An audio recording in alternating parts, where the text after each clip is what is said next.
आप देख रहे हैं श्री हरि कृपा आश्रम चैनल। संस्थापक स्वामी श्री हरि चैतन्य पुरी जी महाराज।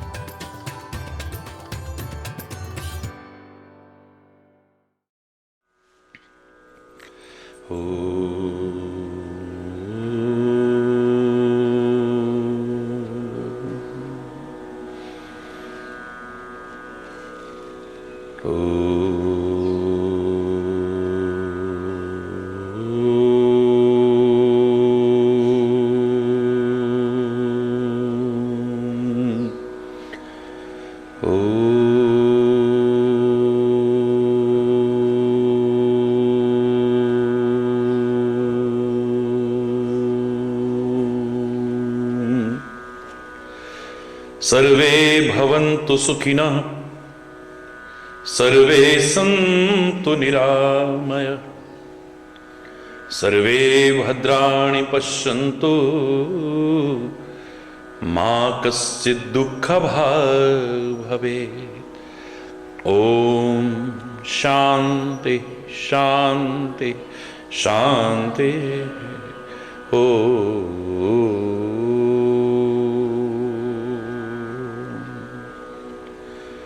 त्वमेव माताश्च पिता त्वमेव, त्वमेव बन्धुश्च सखा त्वमेव, त्वमेव विद्या द्रविणं त्वमेव,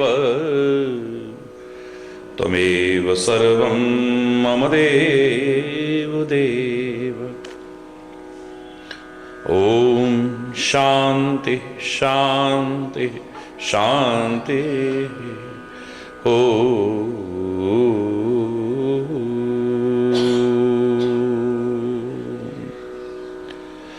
चैतन्य शाश्वतं शान्तं व्योमातीतं निरञ्जनं नादबिन्दुकलातीतं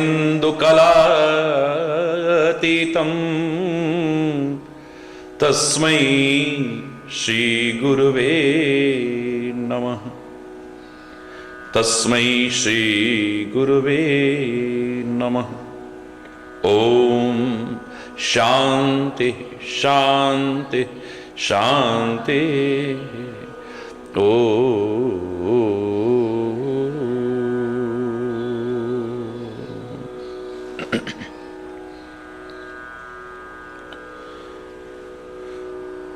मुकुंद माधव गोविंद बोल, केशव माधव हरि हरि बोल।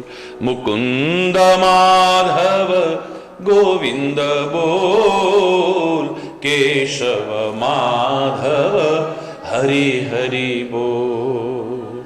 राम राम बोल, राम राम बोल।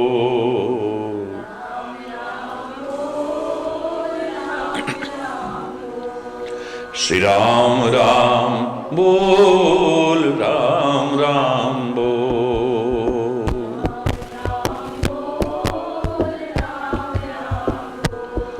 श्री कृष्ण कृष्ण बोल, कृष्ण कृष्ण बोल।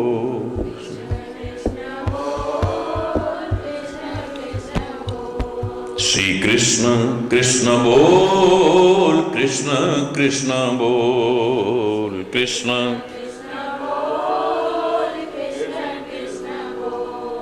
शिव शिव बोल, शिव शिव बोल। शिव शिव शिव शिव बोल, शिव शिव बोल।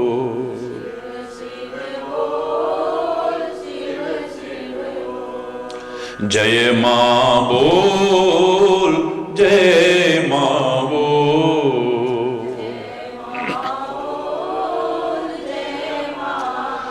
जय मां बोल, जय मां बोल।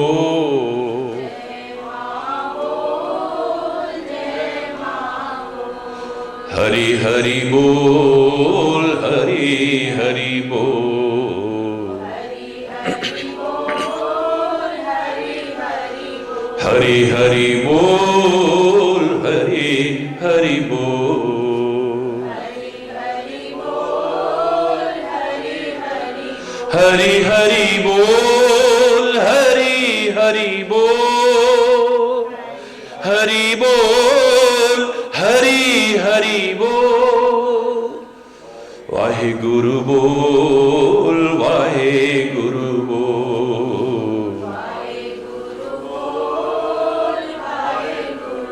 वाहे गुरु बोल, वाहे गुरु बोल,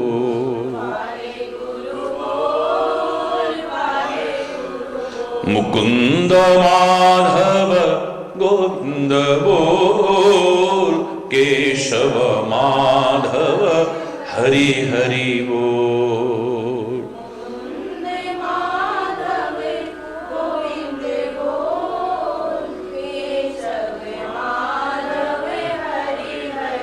मुकुंद माधव गोविंद बोल, केशव माधव हरि हरि बोल,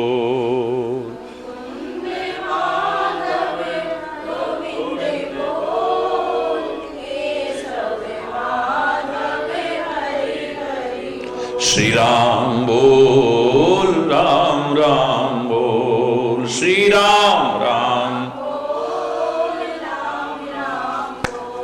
श्री राम राम बोल, राम राम बोल,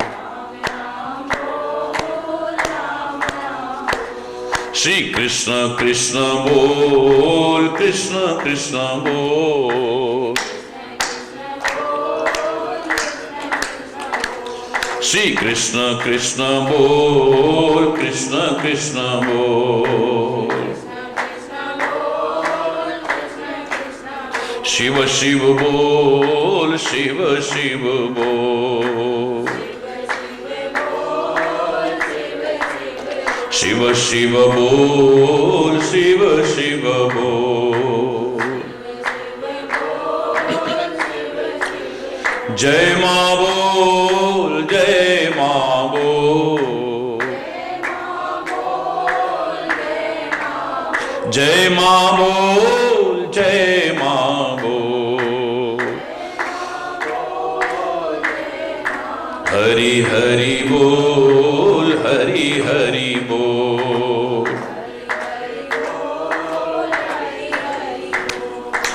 हरि हरि बोल, हरि हरि बोल, वाहे गुरु बोल, वाहे गुरु बोल, वाहे गुरु बोल, वाहे गुरु बोल, वाहे गुरु, वाहे गुरु, हरि हरि बोल, हरि हरि बोल, हरि बोल, हरि बोल, हरि बोल, हरि बोल, हरि बोल, हरि बोल, हरि बोल, हरि बोल, हरि बोल, हरि बोल, हरि बोल, हरि बोल, हरि बोल, हरि बोल, हरि बोल, हरि बोल, हरि बोल।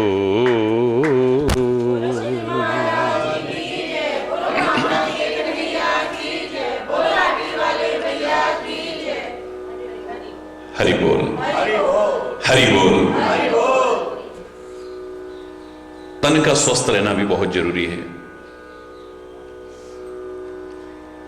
स्वस्थ शरीर में ही स्वस्थ मस्तिष्क होता है, स्वस्थ मस्तिष्क में ही स्वस्थ चिंतन होता है,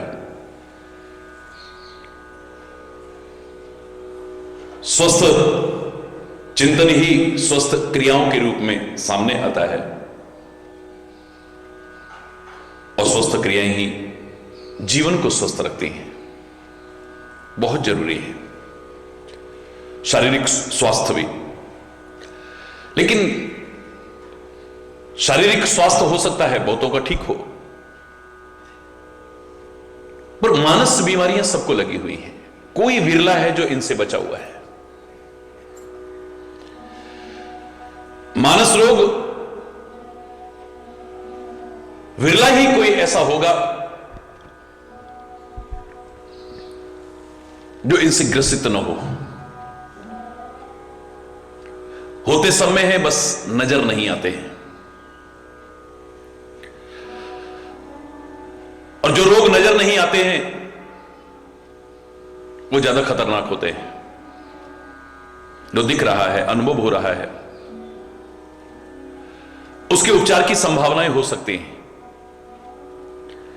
लेकिन जिसका हमें एहसास ही नहीं है,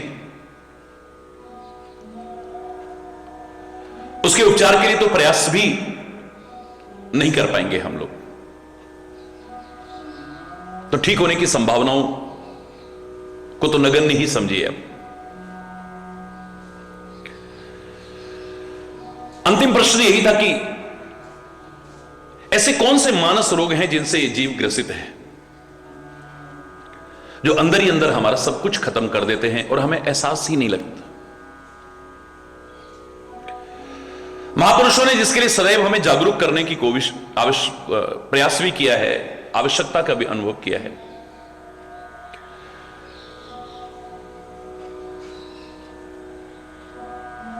तेरी गठरी में लागे चोर मुसाफिर जाग जगा, उठ जाग मुसाफिर भोर बई अवरैन कहां जो सोवत है। उठ फरीदा सुतया, बिन अपने अपने शब्दों में क्यों सोया गफलत का मारा, जाग रे नर जाग रे। जगाने की कोशिश भी की है।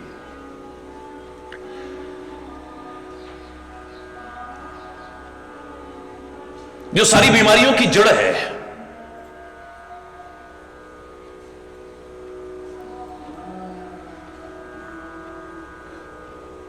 जब बहुत विचार करके ढूंढने की कोशिश की है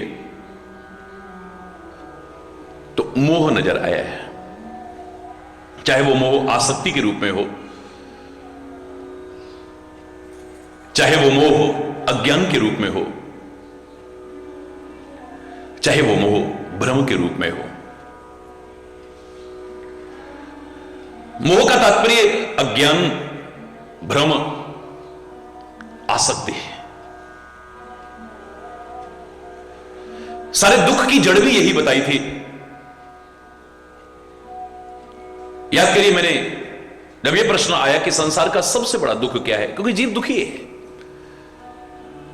कोई तन से दुखी है, कोई मन से दुखी है, कोई धन से दुखी है, कोई संतान से दुखी है, कोई पति से दुखी है, कोई पत्नी से दुखी है, कोई पड़ोसी से दुखी है, कोई मालिक से दुखी है, कोई नौकर से दुखी है, कोई अधिकारी से दुखी है, कोई अधीनस्थ कर्मचारियों से दुखी, कोई ना कोई दुख लगा हुआ है। और जब व्यक्ति को पूछने की कोशिश करो तो हर व्यक्ति का लगभग यही शब्द, मेरे जैसा दुखी तो कोई दुनिया में नहीं है। जो ऊपर से सुखी जैसे लगते हैं और अपने आप को सुखी जैसा अनुभव भी करते हैं, उनको भी जब टटोलने की कोशिश करोगे ना तो कोई ना कोई चिंगारी निकलनी शुरू हो जाती है, फूट पड़ते हैं। फिर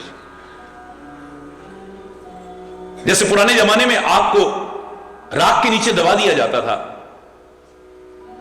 राख हटाते थे, जरा सा कुरेदते थे, किया, फिर से चिंगारी निकल आती थी। ऊपर से नजर नहीं आती है, कई बार अंदर चिंगारियां हैं जो जरा सा कुरेदने की कोशिश करो तो फपक फपक के बाहर निकल आएंगी। कई बार भ्रम में जीता है आदमी। और ये मोह जो सारे दुखों की भी जड़ है, जो सारे रोगों की भी मूल है, मानस रोगों की, इसके बंधन सूक्ष्म नहीं, सूक्ष्मतर नहीं, सूक्ष्मतम बंधन है। इससे अपने आप को जो मुक्त समझते हैं, आजाद समझते हैं, वो भी बंधे होते हैं। उनका भ्रम समय आने पर टूट जाता है। इन मोह माया के बंधनों से व्यक्ति जो अपने आप को मुक्त समझता है, आजाद समझता है, अधिकांशतः उनका भ्रम कैसा है, मुक्ति और आजादी का। जैसे 50 फुट लंबी रस्सी से एक बंदर को बांध दिया जाए, 49.5 फीट तक वो अपने आप को मुक्त समझता है, आजाद समझता है। तो उसके को काम में रुकावट नहीं है, बिल्डिंगों पर चढ़ रहा है, पेड़ों पर उछल रहा है, कूद रहा है, अपने आप को मुक्त समझता है, आजाद समझता है। जब 50वें फीट पे पहुंचता है, खिंचाव आता है, तब उसका भ्रम टूटता है कि मैं अपने आप को मुक्त समझ रहा था, आजाद समझ रहा था, वास्तव में अभी तो बंधा हुआ। ये सारे, अब महाराज जी हमारी तो सब जिम्मेदारियां पूरी हो गई, अब तो हम बिल्कुल 4 दिन यहां रह, ओ हम तो रह तो जाते, पर पता नहीं पोते का क्या हो रहा होगा। अब पोती भी जरा छोटी है ना, और वो जरा वो है ना हमारे उनकी घर में शादी। हरि बोल, हरि बोल। ये मुक्ति और आजादी के भ्रम मौका आते ही सब टूट जाते हैं। हम किसी को धोखे में नहीं रखते, स्वयं धोखे में जीते हैं अधिकांशतः। तो सारे मानस रोगों की जड़, सारे मानस रोगों का कारण क्या है? क्योंकि कारण जब पता लग जाएगा, मानस रोगों की जो चर्चा चल रही है, किसी भी रोग का, शोक का, भय का, चिंता का, परेशानी का, उलझन का, कलह कलेश का, अशांति का, मनमुटाव का, वैर विरोध का, इन सब का अगर कारण ढूंढ लिया जाए, कारण का अगर निवारण कर दिया जाए, मैं दावे से कह रहा हूं कई बार उपाय की आवश्यकता नहीं पड़ेगी, और उपाय करना भी पड़ा तो उपाय निष्फल नहीं जाएगा, सफल होगा। और कारण दूर ना किया, अगर हमने कारण दूर ना किया, लाख प्रयास करते रहे, हम लाख उपाय करते रहे, सब निष्फल हो जाएंगे हमारे। हमने तो बड़ी कोशिश की, वो कोशिश हमारी कैसी होगी? जैसे हिरण जितना जाल में से निकलने की कोशिश करता है, उतना ही और फंसता, अपने सींगों के कारण और फंसता चला जाता है। ऐसी चेष्टाएं हैं। उन दुखों से बचने की जितनी कोशिश कर रहे हैं, विकारों से जितने बचने की कोशिश कर रहे हैं, विकृतियों से जितनी, बुराइयों से जितने बचने की कोशिश कर रहे हैं, उतना और ज्यादा उलझते चले जा रहे हैं। ना तो हमारे प्रयास सही दिशा में है,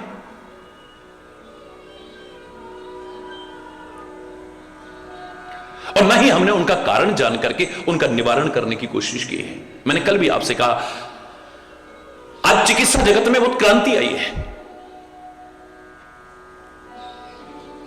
मृत्यु दर बहुत कम हुई है, हर रोग का उपचार आज सामने है, लेकिन चंद रोग अभी भी ऐसे हैं जिनको जड़मूल से नष्ट नहीं कर पा रहे हैं। क्यों? क्योंकि उसका कारण मालूम नहीं है हमें। कैंसर इत्यादि का हमें कारण मालूम नहीं है, ये क्यों होता है? तंबाकू से होता है, शराब से होता है, गंदे खान पान से होता है, ऐसे उससे होता है। इनसे बढ़ने की संभावनाएं हो सकती हैं, लेकिन मूल कारण कई ऐसे हैं जो इसके करीब भी फटक नहीं पाते, उनको भी कैंसर होते देखा है। उनको कैसे हो गया? इन चीजों से तो बचो ही, संभावनाएं ज्यादा है, लेकिन जो इन चीजों के पास भी नहीं आते उनको भी देखा हमने। जिस दिन कारण पता लग गया ना, उस कारण को दूर कर दिया, इसका भी उपचार चुटकियों में हो जाएगा। मतलब लोगों की जान जा रही है, उपचार भी करते हैं, कई बार दब भी जाता है, फिर उभर आता है। हरि बोल, हरि बोल। तो कारण क्या है? मोह है कारण। तो दुख का भी मैंने सबसे बड़ा कारण क्या बताया था? सबसे बड़ा दुनिया का दुख क्या है? आदमी सोचता है संतान ना होना दुख का कारण है, तो जिनके संतान है हम सब सुखी हैं क्या? आदमी सोचता है धन का अभाव दुख का कारण है, तो जिनके पास बहुत पैसा है क्या वो सारे सुखी हैं? हमारी इतनी आयु हो गई, हम बड़े दुखी हैं, अभी तक हमारा विवाह नहीं हो पा रहा है, तो जिनके विवाह हो गए वो सब सुखी हैं। हरि बोलना, हरि बोल। जोर से बोलो ना, हरि बोल। हमारे पास सिर छुपाने की जगह नहीं है, हम बड़े दुखी हैं, ये कहते सुने जाते हैं लोग। तो जिनके पास आलीशान महल है वो सब सुखी हैं। हमारा रोजगार अच्छा नहीं है, जिनकी आलीशान फैक्ट्रियां खड़ी हुई हैं, एक से इतना उद्योग जगत में नामी गिरामी लोग हैं, कि वो सारे सुखी हैं? बोलो ना। ये दुख के कारण हो सकते हैं, लेकिन संसार का सबसे बड़ा दुख नहीं है ये। सबसे बड़ा दुख का कारण, अगर सबसे बड़ा दुख ढूंढने की कोशिश की जाए, मैं दावे से कह सकता हूं, ज्ञान का अभाव सबसे बड़ा दुख है, विचार का अभाव सबसे बड़ा दुख है, विवेक का अभाव सबसे बड़ा दुख है, यहां तक कि अगर निचोड़ निकाले तो संतोष का अभाव सबसे बड़ा दुख है। जहां सेटिस्फैक्शन नहीं है, सेल्फ सेटिस्फैक्शन नहीं है, कितना भी कुछ हो जाए, क्या कुछ हो जाए, फिर भी आदमी अपने आप को दुखी अनुभव करता है, अभाव ही अनुभव करता रहेगा। एक इतने में भी परम सुखी अनुभव कर रहा है, एक इतने में भी नहीं। कारण क्या है? क्या कारण हो सकता है? क्योंकि सेटिस्फेक्शन नहीं है, कमी महसूस हो रही है। कम पदार्थ होना दुख का कारण नहीं है, कमी महसूस होना दुख का कारण है। पुराने लोग गलत नहीं कहते थे, गौधन गजधन बाजधन और रतन धन खान, जब आवे संतोष धन सब धन धूर समान। संतोषम परमम सुखम, संतोष सबसे बड़ा सुख है। और ये संतोष विचार से ही आएगा, संतोष विवेक जागृत होने पर ही आएगा, संतोष ज्ञान पर ही आएगा, अन्यथा नहीं आ सकता है। तो मूलतः अगर ढूंढे तो अज्ञान सबसे बड़ा दुख का कारण है, मोह सबसे बड़ा दुख का कारण है, आसक्ति सबसे, संसार दुख का कारण नहीं है, संसार के प्रति जो हमारी आसक्ति है वो दुख का कारण है। विवेक का अभाव हमारा दुख का कारण है, अभाव दुख का कारण है, और चीजों का नहीं, इन चीजों का अभाव। और शायद इसीलिए कहा था कि संत मिलन सम सुख जग नहीं। संसार का अगर सबसे बड़ा सुख पूछा जाए कि क्या हो सकता है, तो उन्होंने कहा संत मिलन के समान संसार का और कोई सुख नहीं हो सकता है। क्या अर्थ है इसका? संत मिलना यानी ज्ञान मिलना, संत मिलना यानी विचार मिलना, संत मिलना यानी विवेक का जागृत होना, संतोष की प्रवृत्ति जागृत होना हमारे अंतर, जो हमारे सुख का मूल बनेगी। तो सबसे बड़ा सुख भी यही है।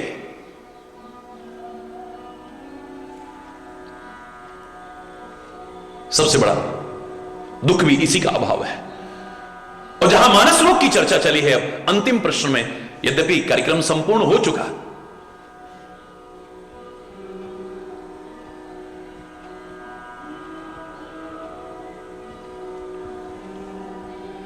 लेकिन एक एक क्षण का सदुपयोग करना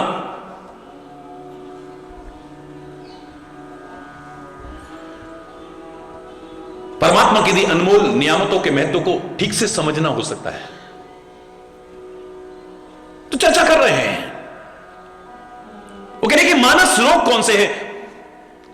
महापुरुष कहते हैं मानस रोग की चर्चा बाद में करना, इस सबके अंदर है, नजर आए ना आए अलग विषय हो सकता है, लेकिन इसकी जड़ क्या है, इसका मूल कारण क्या है? बोले मोह सकल व्याधिन कर मूला, तिनते पुण्य उपजई बहुशूला। ये जितने भी शूल पैदा होते हैं सब इसकी वजह से पैदा होते हैं।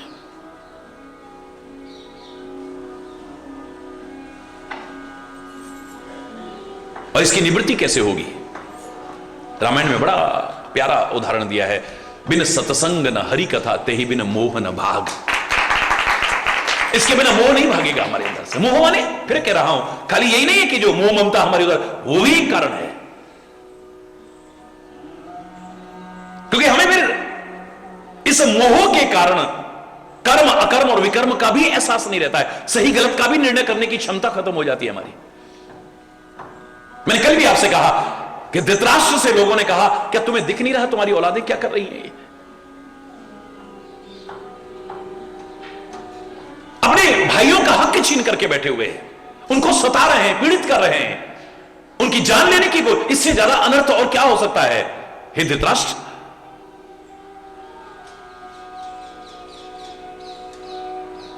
कभी लाक्षागृह में जलाने की कोशिश करते हैं, कभी जहर देकर के मारने की कोशिश करते हैं, कभी जुए में छल से हराने की कोशिश करते हैं, कभी तुम्हारी कुलवधू की लाज भरे दरबार में लूटने की कोशिश करते हैं, कभी छल बल से 12 वर्ष का वनवास और 1 वर्ष का अज्ञातवास भोगने पर मजबूर कर रहे हैं। क्या कहा था उसने? मैं जानता हूं पर क्या करूं। कुछ नहीं कर सकता जब आदमी मोह से ग्रस्त होता है, कुछ नहीं कर सकता। वो सामने दिख रहा है कि औलाद गलत कर रही है, लेकिन हिम्मत नहीं पड़ेगी कुछ, मोह से ग्रसित है। कोई अगर कुछ कहने की भी कोशिश करेगा तो शायद उसका बुरा मान जाएगा आदमी, उससे भी रुष्ट हो जाएगा। तुमने हमारी औलाद के लिए कह कैसे दिया? हरि बोलना। सारे दुख का कारण भी यही मोह है, यानी अज्ञान, भ्रम, आसक्ति, और सारे रोगों की जड़ भी यही मोह ही है। सब रोगों की जड़, जितने भी मानस रोग हैं जो आगे बताए जाएंगे, सबकी जड़ यही है। इसी से सारे शूल पैदा होते हैं।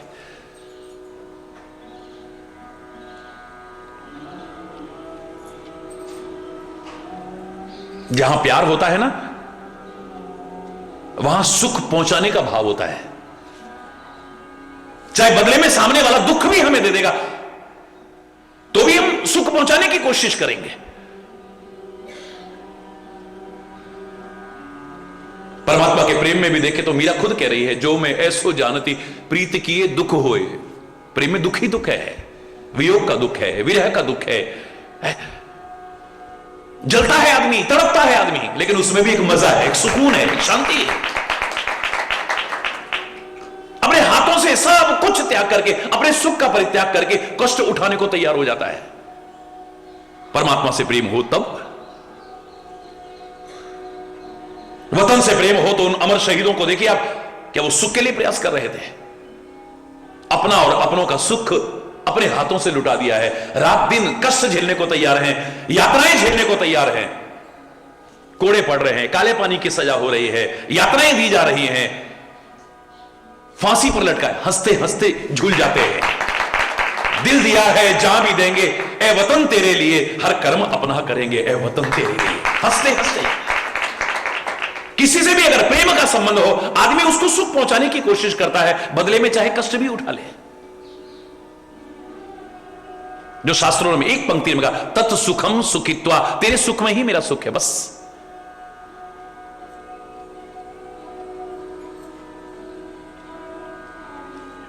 मैं कष्ट पाकर के भी तेरे को सुख पहुंचा सकूं, यह मेरी परम सौभाग्य है। मैंने कहा था, सेवक का भी यही भाव होता है, संत का भी यही भाव होता है, और प्रेम के मार्ग पर जो चलता है उसका भी यही भाव होता है।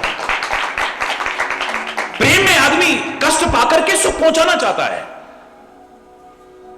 लेकिन मोह में आदमी कष्ट तो उठाता है पर बदले में सुख चाहता है। आज इतना कष्ट करके मैं तुमको पाल रहा हूं, तुमने मेरी बुढ़ापे में सेवा नहीं करी तो, हरि बोल, फिर आदमी दुखी होता है, फिर रोता है, बिलखता है? जहां प्रेम का संबंध हो वहां नहीं आएगा। मोह में एक आस लग जाती है, चाहे हम कहें हमें किससे कोई उम्मीद नहीं है, पर बुढ़ापे में जब औलाद तिरस्कार करे ना, अपमान करे ना, निरादर करे ना, सेवा न करे ना, तब पता चलता है, जब अंतर के भाव उजागर होते हैं। वो बताते हैं कि अंदर कुछ एक उम्मीद थी, और जब उम्मीद के खिलाफ आस टूटती है, बहुत दुख होता है। हरि बोल। इसलिए मैं कहा करता हूं, संसार के जीवों पर आशा न किया करना अगर सुखी रहना चाहते हो। जब कोई ना हो अपना, हरि नाम जपा करना।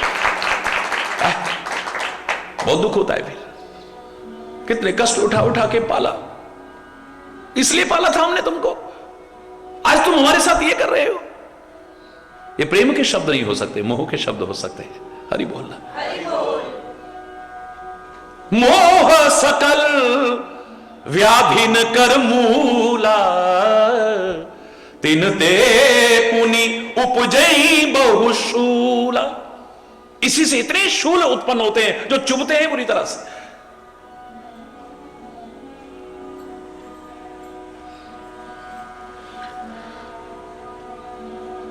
और कौन कौन सी बीमारियां हो जाती हैं फिर?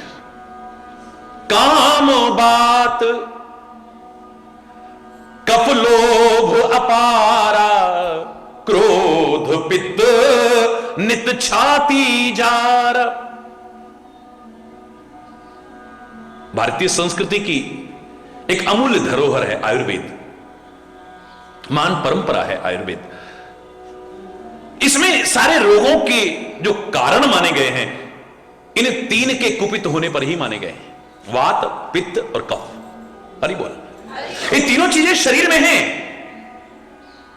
लेकिन साम्यावस्था में है, तब तक शरीर स्वस्थ है। जब असामान्य होने लगते हैं ये, वही रोग का कारण बन जाता है।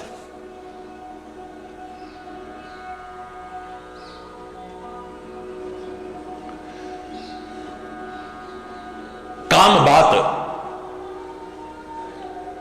काम जो है चाहे कामनाएं हो, चाहे विषयक काम हो या दुनिया के काम हो, ये बात रोग लग गया है। हरि बोलना, जोर से बोलना। ये चलता है पूरे उसमें, जैसे हवा चलती है।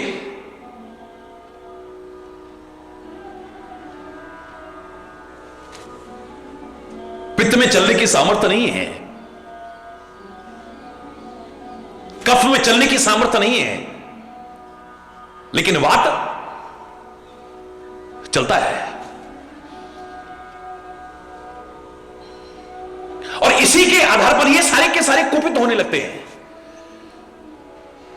गीता में भगवान कृष्ण कहते हैं ना कि संग से ही काम, जो गलत संग हो जाएगा उससे काम उत्पन्न होता है, काम से ही पर क्रोध उत्पन्न। जब कामनाएं पूरी नहीं होती हैं तो फिर गुस्सा आने लगता है। कई बार उस पर आने लगेगा जो हमारा आदरणीय होगा, पूजनीय, उस पर भी आने लगेगा, क्योंकि हमारी इच्छा पूरी नहीं हुई ना। क्या मिला भगवान तेरा नाम लेकर के, कामना पूरी नहीं। तो जिस भगवान की पूजा करते ना उसका स्वरूप उठा उठा के फेंकते देखें लोग हम। हरि बोलना। वो आस्तिक कब नास्तिक बन गया पता ही नहीं चला, श्रद्धा कब अश्रद्धा में बदल गई पता ही नहीं चला, विश्वास कब अविश्वास में बदल गया पता ही नहीं चला, आस्था कब अनास्था में बदल गई पता ही नहीं चला, क्योंकि कामना पूरी नहीं हुई ना, इच्छा पूरी नहीं हुई। मेरे मन के अनुकूल हो जाए तो जय हो, ना हुई तो हरि बोल। फिर काहे का भगवान, काहे का गुरु, काहे के मां बाप, काहे के बड़े बुजुर्ग, काहे के वो सब एक तरह नारायण नारायण रटता है, नारायण नारायण नारद। लेकिन मन में अब कामना, चाहे भगवान की परीक्षा के कारण ही हुआ है, भगवान हित चाहते हुए उसके लिए ऐसा कर रहे हैं तब हो रहा है, लेकिन अब इच्छा पैदा हो गई है, विश्व विमोनी से मेरा विवाह हो जाए। भगवान से प्रार्थना की है, भगवान प्रकट हुए, मांग लो क्या मांगना चाहते हो। बोले हे प्रभु विश्व विमोनी से मेरा विवाह हो जाए, आप अपना रूप दे स्वामी, मेरे को अपना रूप दे दो। ये नहीं कहा विवाह हो जाए, क्या कहा? क्योंकि मेरे मन में क्या आया है कि आप जैसा रूप पाए बिना इसके साथ विवाह संभव नहीं है। तो बड़े बड़े रूपमान, बड़े बड़े बलशाली राजा बैठे हैं, बड़े बड़े ऐश्वर्यमान बैठे हैं, लेकिन आप असुंदर को भी सुंदर करते हो, सारी सुंदरता का भी आधार आप हो। अगर एक अंश भी आपके स्वरूप का मिल जाए, आपकी सुंदरता का मिल जाए, तो निश्चित तौर से विश्व विमोनी मेरा ही वर्ण करेगी। बस एक पंक्ति कह दी जो हम सबको कहनी चाहिए मांगते समय। नारद जी ने बड़ी अच्छी पंक्ति कही, जेहि विधि होए नाथ हित मोरा, करो सुबेगी दास समय तोरा। मैं मांग तो ही रहा हूं, लेकिन हे स्वामी जिसमें मेरी भलाई हो वही करना। भगवान ने कहा कि मैंने नारद तुम्हारा हित सोच लिया है, तुम्हारा भला किसमें है, तुम्हें क्या अच्छा लग रहा है ये महत्वपूर्ण नहीं है, लेकिन तुम्हारी भलाई किसमें है मैं जानता हूं। बिल्कुल हरि रूप मिलेगा तुमको। अब हरि माने भगवान भी होता है, हरि माने तो बंदर भी होता है, हरि माने सिंह भी होता है, हरि माने मेढक भी होता है, हरि माने पानी भी होता है, हरि माने सर्प भी होता है, हरि माने घास भी होता है। हरि माने तो बहुत होते, पर्यायवाची हैं सारे। हरि बोल। तो भगवान ने झूठ नहीं बोला, वानर की शक्ल दी, यानी हरि रूप दिया है। अब विश्व विमोनी से विवाह नहीं हुआ। मैं पूरा प्रसंग नहीं सुना रहा हूं, कितना गुस्सा आया। जिनको रात दिन रटता था, भजता था, नारायण नारायण करता था, आज उसी नारायण पर गुस्से में आकर के श्राप दिए जा रहा है। इतना गुस्सा, भगवान को गालियां दे रहा है, भगवान को दुर्वचन कह रहा है, बुरे बुरे वचन कह रहा है। कौन? नारद जैसा परम भक्त। हरि बोल रहा है। कभी रामायण के शब्द पढ़ के देखिए,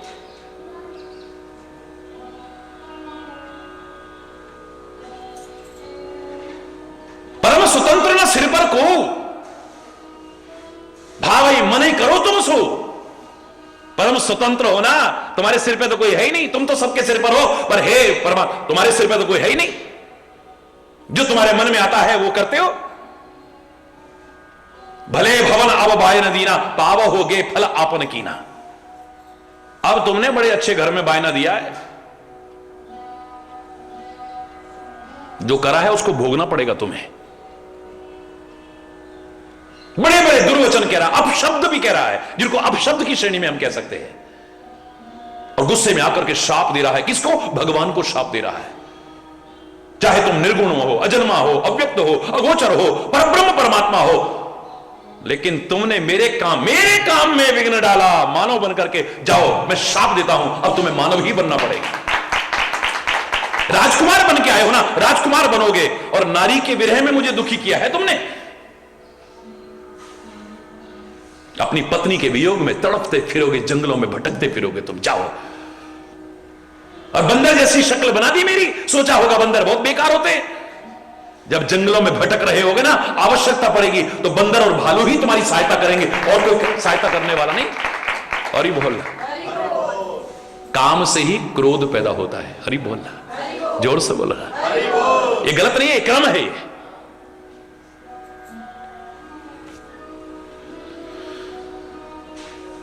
कामा विजायते क्रोधः। हरि बोलना। और क्रोध से फिर बुद्धि विभ्रम हो जाता है, और बुद्धि नष्ट है तो फिर सब नष्ट है, कुछ नहीं बचता है फिर। हरि बोल। सर्वस्व नाश कर बैठता है आदमी। काम बात कफ लोभ अपारा, क्रोध पित्त नित छाती जारा। काम रूपी बात आ गया है।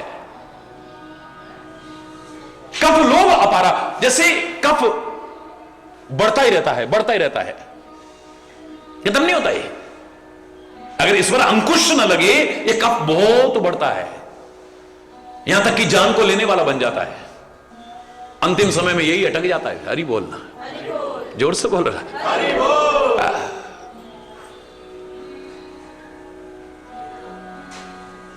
प्रार्थना करते हैं, जब प्राण कंठ आवे, कोई रोग ना सतावे, यम दर्शना दिखावे।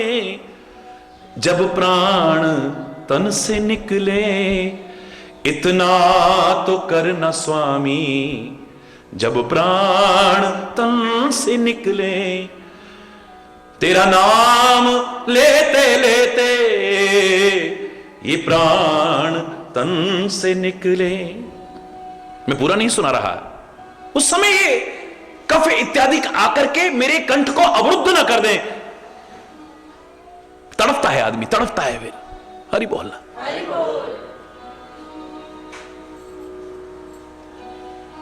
जैसे कफ अपार बढ़ता है, अपार बढ़ता है, ऐसे आदमी में अगर लोभ की प्रवृत्ति आ जाए, ये कभी खत्म नहीं होती, फिर बढ़ती जाती है, जिंदगी को लेने वाली बन जाती है। पुराने लोगों ने क्या कहा था? लालच बुरी। अपने आप बोलो भाई, रिक्त स्थानों को भरो, फिल इन द ब्लैंक्स। लालच पता है आपको, तो फिर भी आदमी करता है। लाखों किस्से मशहूर हैं इतिहास में, लाखों किस्से। काम ने कैसे हमारे जीवन को बर्बाद करा। ना तो आदमी कलंक से बचेगा, कामी पुन की हुई अकलंका। हरि बोल। न ही रोग से बचेगा, भोगे रोग भयम, कुले क्षुति भयम, वित्ते नृपालाद भयम। महाराजा भर्तृहरि ने बड़ा सुंदर श्लोक लिखा है। हरि बोल। भोग में रोग का भय है।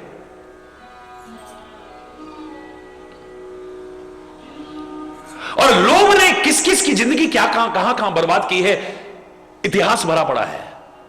कहते हैं किसी जमाने में 3 दोस्त एक दूसरे पर जो जान छिड़कते थे, लेकिन अभाव में थे बेचारे, तो विचार करके तीनों परदेश जाने के लिए तैयार होते हैं कि चलो कुछ कमा के लाएंगे भाई। हरि बोल। निकल लिए। रास्ते में जंगल भी पड़ेगा, तो अपने सामान में खाने पीने का भी सामान रखा, आग जलाने के लिए भी वो रखा, तेल वगैरह भी रखा, ये भी रखा, वो भी रखा, साथ में एक छोटी सी कुल्हाड़ी भी रख ली, साथ में एक छोटा सा फावड़ा खुरपा भी रख लिया, रास्ते में कहीं आवश्यकता पड़ जाए। अब एक जगह एक वृक्ष के नीचे जब विश्राम करने लगे, वहीं भोजन का भूख भी लगी तो भोजन भी बना लेंगे और यहीं विश्राम भी कर लेंगे, बड़ा अच्छा वृक्ष है। देखा तो वहां बड़ी गंदगी हो रही थी, झाड़ू वाड़ू लगाया पर सफाई हुई नहीं। उन्होंने कहा भाई फावड़े से ऐसा करो, थोड़ी सी मिट्टी हटा के ये साफ सा यहां पे वो कर दो। जब मिट्टी हटाने लगे, फावड़ा लग गया, थोड़ा सा नीचे चला गया और टन की आवाज हुई। हरि बोल। आई पट खोदना शुरू करा तो क्या देखा नीचे? दो धातु का घड़ा है बहुत बड़ा। आंखों में चमक आ गई। उसकी चमक देखने से पहले आंखों में चमक आ गई। खोद खाद के वो बड़ा सारा घड़ा, वो निकल भी नहीं रहा, वहीं रखा। उसका ढक्कन हटाया तो देखा तो बाबा, असरफियां भरी हुई हैं, हीरे जवाहरात भरे हुए हैं, पूरा। कहने लगे भैया देखो, भगवान जब देता है छप्पर फाड़ के देता है। वाह प्रभु वाह, अभी तो हम व्यवसाय करने के लिए निकले, कुछ करने की जरूरत नहीं पड़ी, तूने पहले दे दिया इतना। ये तो हमारी 7 पीढ़ियां तक खत्म नहीं कर पाएंगी, इतना माल है तो। हरि बोल। जो मेहनत की कमाई में मजा है वो किसी में नहीं है। हरि बोल, जोर से बोलो। जो ऐसे मिलता है फिर ऐसे ही जाता है।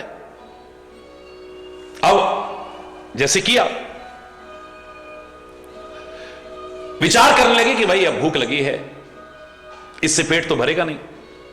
तो देखा तो वो पिछले वाले व्यक्ति के पास में जो सामान था खाने पीने का, उसको चलते हुए कुछ परेशानी हुई होगी। उन्होंने कहा भैया प्राण है तो सब कुछ है। वो बैग को वहीं रास्ते में फेंक आया। अब खाने को कुछ नहीं पास में। ऐसा करो भाई, ढूंढते ढांढते किसी गांव में जाते हैं, वहां से कुछ भोजन वोजन का सामान लेके आते हैं, फिर वापस यहीं आते हैं, फिर देखेंगे जो करना होगा। बोले करना क्या भाई, पहले बताओ कितना कितना बांटोगे इसको? हरि बोल। ऐसा करेंगे ना, फिर कोई पहले भोजन वोजन का जुगाड़ करके उसके बाद में कोई सवारी वारी लाएंगे, इसको लाद के ले जाएंगे। उन्होंने कहा भाई सीधी सी बात है, 3 हिस्से होंगे, बराबर बराबर 3 हिस्सों में बढ़ जाएगा, दिक्कत क्या है? ठीक है भाई ठीक। साथ में बंदूक भी ले। तो वो बोला भैया देखो ऐसा है, मैं जाता हूं, कुछ सामान ढूंढ के लाता हूं, और तुम यहां पर बंदूक लेके दोनों जने इसकी रखवाली करो। हरि बोल। कोई दिक्कत नहीं। ढूंढता ढांढता गया, एक गांव मिल गया, वहां पर कुछ खाने पीने की चीजें ली, मिठाइयां ली, ये लिया वो लिया, लाद करके वापस। रास्ते में सोचता है यार,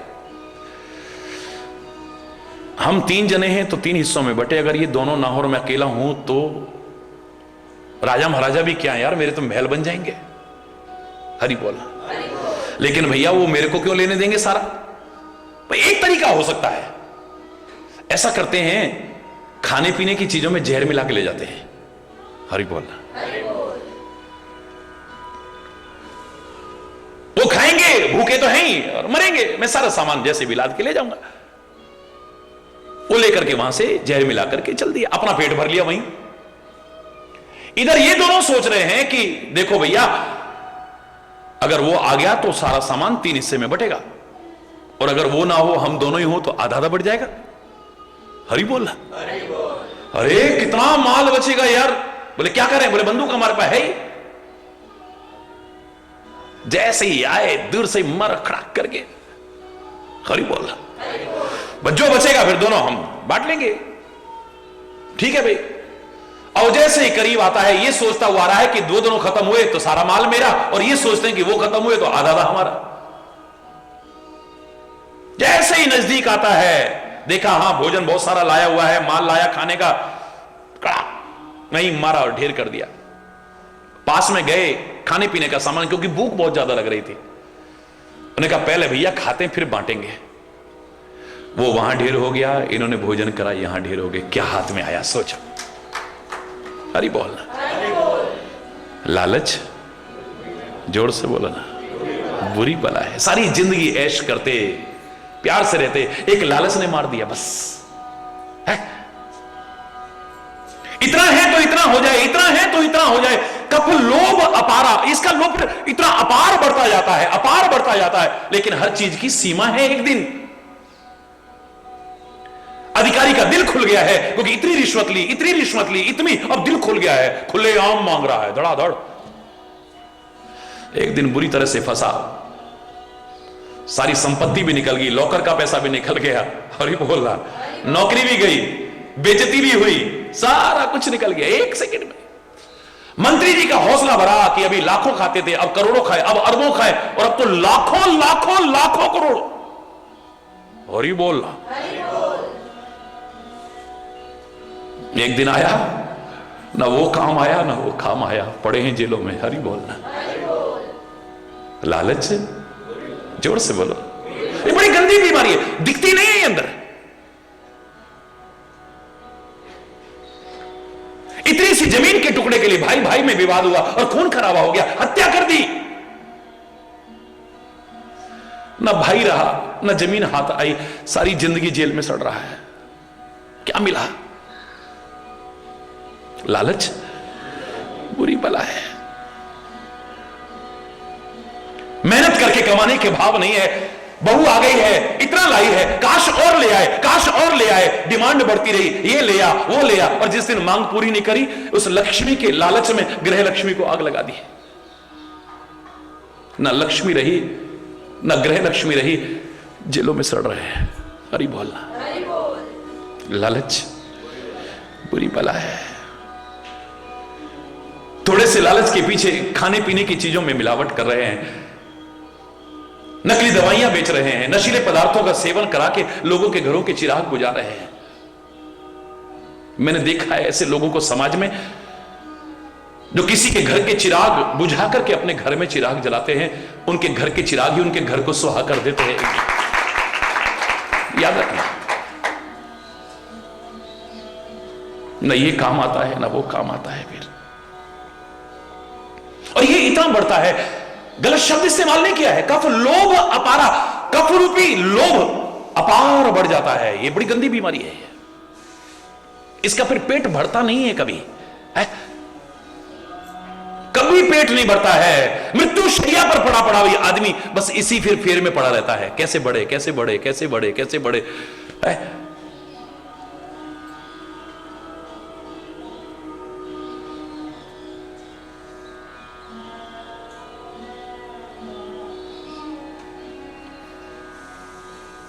सारी दुनिया को जीत के भी सिकंदर कहता है मेरे हाथ कफन के बाहर जरूर निकाल देना। बोले कफन के बाहर हाथ क्यों निकालने हैं? बोले मैं तो नहीं समझ पाया दुनिया के उदाहरणों को देख करके, लेकिन काश मेरे को देख करके लोग समझ जाएं कि सारी दुनिया को जीत करके भी खाली हाथ जा रहा हूं, साथ कुछ नहीं ले जा रहा हूं, साथ कुछ नहीं जाने वाला है। 30 स्थलों पर ऐसे ऐसे उदाहरण देके आप दुनियादारी की बात कर रहे हैं। शिष्य ने गुरु का वध कर दिया, काहे के लिए? महंत बनने के लिए। हरि बोलना। ना गुरु रहे भगवान के स्वरूप और ना खुद ही बना पड़ा हुआ है उसमें। हरि बोलना। मठाधीश बनने के चक्कर में अब बुरे दिन भोग रहा है। ये लालच ये जब बढ़ने लगता है तो फिर इसको कोई कंट्रोल नहीं कर सकता है। एकमात्र संतोष ही कंट्रोल कर सकता है और कुछ नहीं। मैंने कहा था ना, किसी व्यक्ति ने, मैं भारत पदयात्रा में जब था तो किसी ने कहा महाराज जी लाखों लोगों की जिंदगी आपने संवारी है, महाराज जी हम बड़े दुखी हैं, हमारा भी दुख दूर हो जाए तो बताओ कोई ऐसा उपाय। क्या दुख है आपको? करने वाले तो प्रभु हैं। महाराज जी मेरे पास असल में 3 लाख तो हैं, 3 लाख और हो जाए तो मैं सुखी हो जाऊंगा। मैंने कहा भाई भगवान से प्रार्थना करेंगे तेरे पास 3 लाख, तब लाख बहुत होते थे।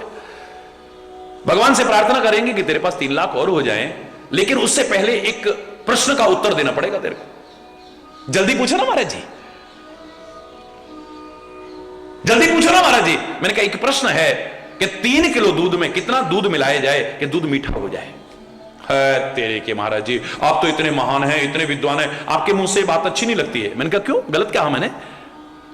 बोले महाराज जी आप तो सब जानते हो 3 किलो दूध में 3 किलो तो क्या सारी तीनों लोगों का दूध भी मिला दो उससे मिठास नहीं आएगी। और 3 किलो तो क्या 300 ग्राम दूध में भी अगर थोड़ी सी चीनी डाल दो मिठास तो उससे आएगी। दूध में दूध मिलाने से मिठास नहीं आएगी। दूध में दूध मिलाने से मिठास नहीं आएगी, चीनी मिलाने से। हरि बोलना। तो मैंने कहा तेरे समझ में नहीं आई बात। 3 लाख में 3 लाख तो क्या तीनों लोगों का धन भी जोड़ दिया जाए उससे सुखी नहीं, संतोष की थोड़ी सी चीनी डालना मिठास आ जाएगी, सुखी हो जाएगा। जब आवे संतोष धन, अरे इसका कोई अंत नहीं है। काम बात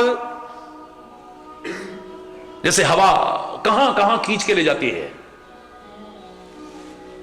ऐसे ही काम भी हमें कहां कहां खींच के ले जाता है, चाहे वो दुनिया के काम हो, चाहे वो कामनाएं हो, चाहे विषयिक काम हो। हरि बोलना। कफ लोभ अपार, और लोभ रूपी कफ अपार बढ़ता जा रहा है। क्रोध पित्त नित छाती जा रहा, क्रोध रूपी पित्त से छाती निरंतर जल रही है। क्रोध किसी और को जलाए ना जलाए, पर पहले अपने आप को जरूर जलाता है, याद रखना। रात दिन हमारी क्रोध करने की आदत हो गई ना, सामने वाले लापरवाह हो जाएंगे, परवाह नहीं करेंगे। इनकी आदत है, कहते रहते हैं अभी थोड़ी देर में ठीक है, नहीं अरे इतना गुस्सा, हरी बात आदत है यार इनकी, अभी कह के चुप हो जाएंगे थोड़ी देर, हरी बात। फिर हमें और गुस्सा आएगा कि हमारी परवाह नहीं की जा रही है। याद रखना इस बात को।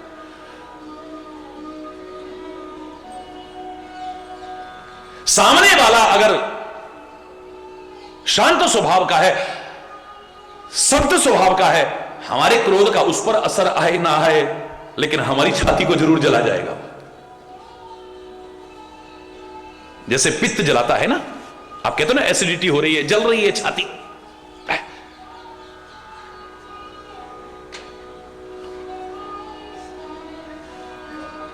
बर्निंग होती है, जलता है।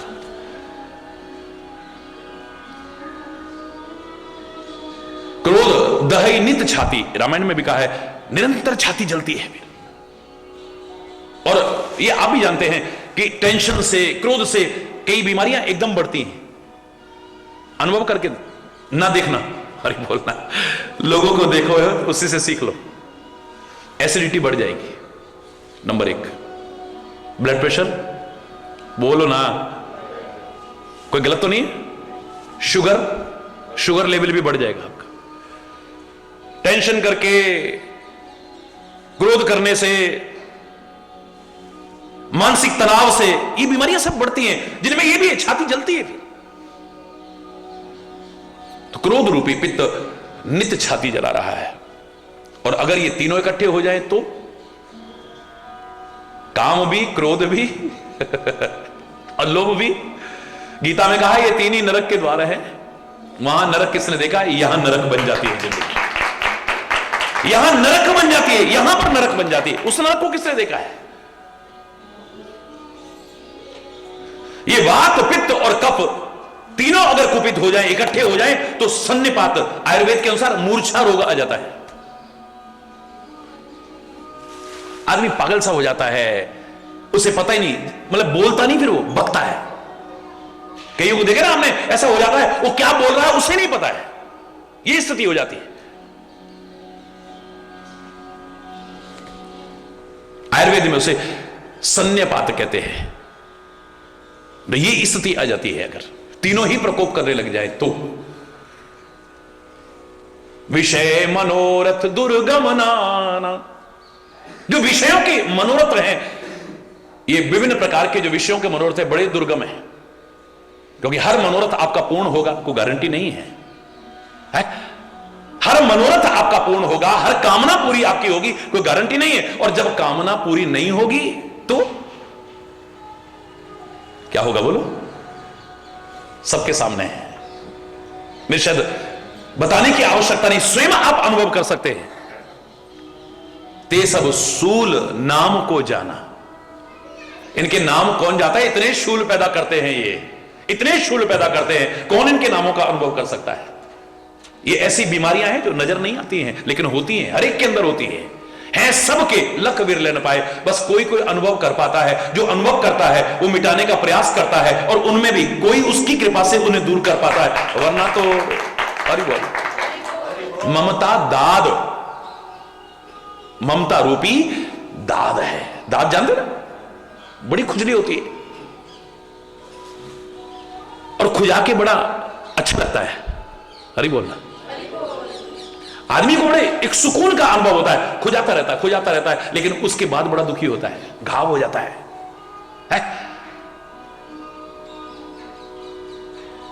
ये ममता बड़ा सुख का अनुभव कराती है। ओ यो यो यो यो मम मम मम मम मम।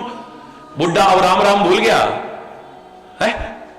पुराने लोग फिर भी समझाते थे, कम से कम अपने पोते का, अपने बच्चों का नाम तो भगवान का नाम रख लो। उस मोह ममता के चक्कर में कम से कम उसका नाम तो निकलता रहेगा। पर अब नाम भी ऐसे ऐसे रख लिए, भगवान का नाम तो हरि बोल रहा, जोर से बोलो ना है। इस मोह ममता में भी कम से कम भगवान का नाम तो निकलता ना। ये ममता जितनी ज्यादा होती है उतना और मजा आता है उसमें, लेकिन बड़ी दुखदाई होती है, क्योंकि जो मिला है वो हमेशा पास रह सकता नहीं। कब बिछुड़ जाए ये कोई राज कह सकता नहीं।